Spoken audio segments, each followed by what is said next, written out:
When you ask someone who isn't from Britain about their ideal image of England, they probably say a quiet village with a stream running through, a bridge crossing that stream, meadows filled with wildflowers, and animals grazing in the fields. Depending on where you live in the country, this can be a reality. I grew up in a very small village like this, which for me was my ideal Albion, my perfect England.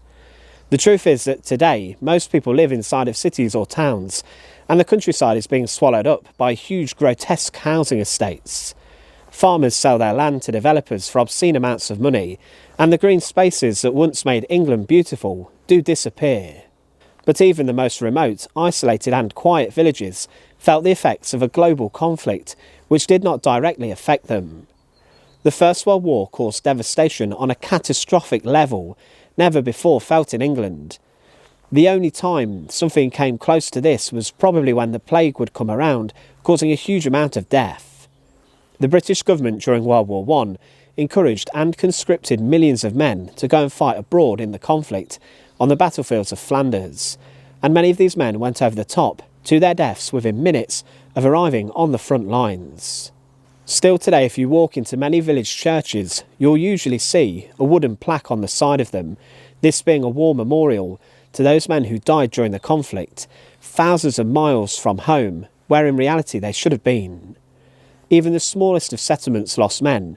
For example, on the south coast of England in Dorset, there is an abandoned village today named Tyneham.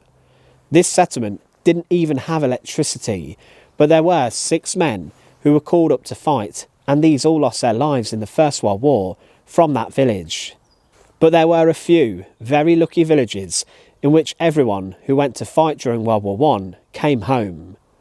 The writer Arthur Mee penned the phrase "thankful villages" for these settlements, meaning that they were thankful for the fact they had lost no men during what was referred to as the Great War, and all of those who went to serve came back. Initially, the writer documented a list of roughly 32 villages, but there are, it's believed, more, possibly up to 53 thankful villages. Now, where I am today, Fotheringhay, is very, very small, and it's not a thankful village. I came here to film for a reason, though. Despite its rich history, there have only ever been a few hundred people who lived here at any time. They probably went to the church behind me. The population of Fotheringhay has actually dwindled as time has gone on, and in the most recent census, a massive survey of the land, only 119 people were said to have lived here. But despite the lack of men inside of the village, there were 22 men who were called up to fight in the First World War from here. Poignantly, on the war memorial in the church behind me, there are 3 men's names written in red at the bottom: Robert Dowsing, Walter Fox and Thomas Hall. These 3 men having died in the First World War a long way from home.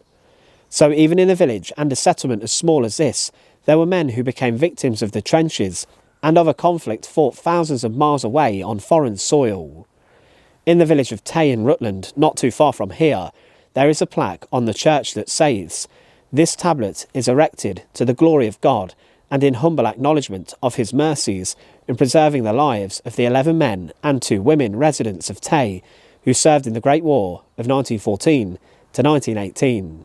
There was some debate as there was a 12th man from here, but he died in action.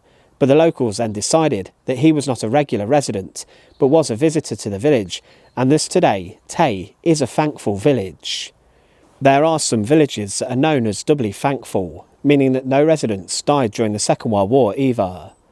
The First World War and its legacy was felt all over England. There were mothers who lost many of their children, and today the names of these fallen soldiers are etched on memorials all across this country. These thankful villages, though, were incredibly lucky not to lose a single one of their sons and fathers.